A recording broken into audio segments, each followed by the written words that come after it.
Bismillahirrahmanirrahim. Assalamualaikum warahmatullahi wabarakatuh. Selamat pagi anak-anak. Bagaimana kabarnya kita hari ini? Semoga kita dalam keadaan baik-baik saja. Anak-anak, hari ini kita akan mempelajari materi kelas 4. Tema 4, berbagai pekerjaan. Subtema 3, pekerjaan orang tuaku, pembelajaran 1. Anak-anak, sebelum kita memasuki materi pembelajaran, alangkah lebih baiknya kita mengetahui pokok-pokok pembahasan apa yang akan kita bahas pada materi kali ini. Yang pertama, menemukan unsur-unsur cerita. Kedua, menyebutkan jenis-jenis pekerjaan yang ada di lingkungan sekitarmu. Yang ketiga, cara mencegah kerusakan hutan. Sebelumnya, anak-anak ada yang tahu apa sih itu dongeng? Ayo, siapa yang tahu? Dongeng merupakan cerita khayalan atau cerita yang tidak benar-benar terjadi. Dongeng biasanya menghibur dan mengandung nilai pendidikan. Orang membacakan dongeng disebut pendongeng. Indonesia kaya akan dongeng. Dongeng biasanya sangat menghibur dan menyenangkan.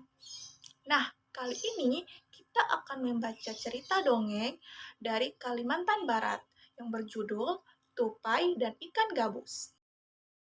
Anak-anak, sebelum membaca cerita, kita harus mengetahui langkah-langkah untuk menemukan unsur-unsur cerita. Yang pertama, bacalah cerita dengan baik dan seksama. Yang kedua, menemukan unsur-unsur cerita.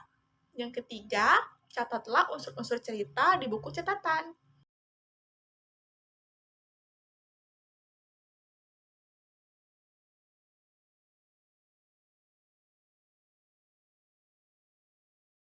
Anak-anak, setelah membaca cerita Tupai dan Ikan Gabus, sekarang kita menentukan unsur-unsur cerita yang terkandung dalam dongeng Tupai dan Ikan Gabus.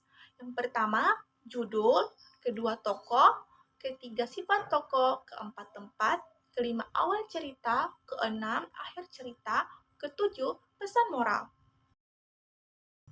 Anak-anak, pendongeng merupakan suatu pekerjaan. Pendongeng biasanya menggunakan beberapa alat atau beberapa media, salah satunya adalah wayang. Anak-anak, wayang terbuat dari kayu yang dibuat oleh pengrajin kayu. Nah, kali ini kita akan membaca teks tentang jenis-jenis pekerjaan. Pekerjaan ayahku adalah pengrajin kayu.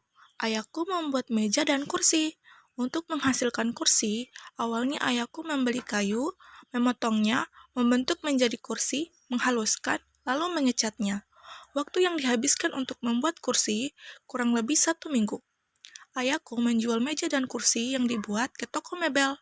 Di toko mebel itulah orang-orang bisa membeli meja dan kursi buatan ayahku.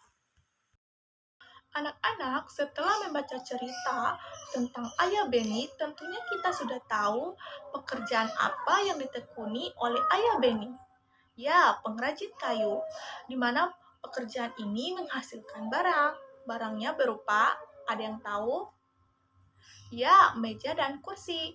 Meja dan kursi merupakan produk yang dihasilkan oleh Ayah Beni. Anak-anak, setelah membaca teks cerita ini, ada yang tahu pekerjaan yang ditekuni oleh orang tua kita? Ya, polisi, dokter, tentara, guru, dan lain-lain. Apa yang saya sebutkan tadi merupakan contoh pekerjaan yang ada di lingkungan sekitar kita. Anak-anak, meja dan kursi terbuat dari kayu. Kayu merupakan salah satu sumber daya alam yang sangat bermanfaat bagi kehidupan manusia, salah satunya untuk alat perabotan rumah tangga. Anak-anak, kayu merupakan salah satu sumber daya alam yang berasal dari hutan. Salah satu hutan di Indonesia yang sering diambil pohonnya yaitu hutan di Pulau Kalimantan. Dahulu kala, hutan di Pulau Kalimantan sangatlah lebat dan merupakan paru-paru dunia atau penghasil oksigen. Akan tetapi, kini pohon-pohon di Pulau Kalimantan sudah banyak yang ditebang dan terjadi kerusakan. Berikut adalah dampak dari kerusakan hutan.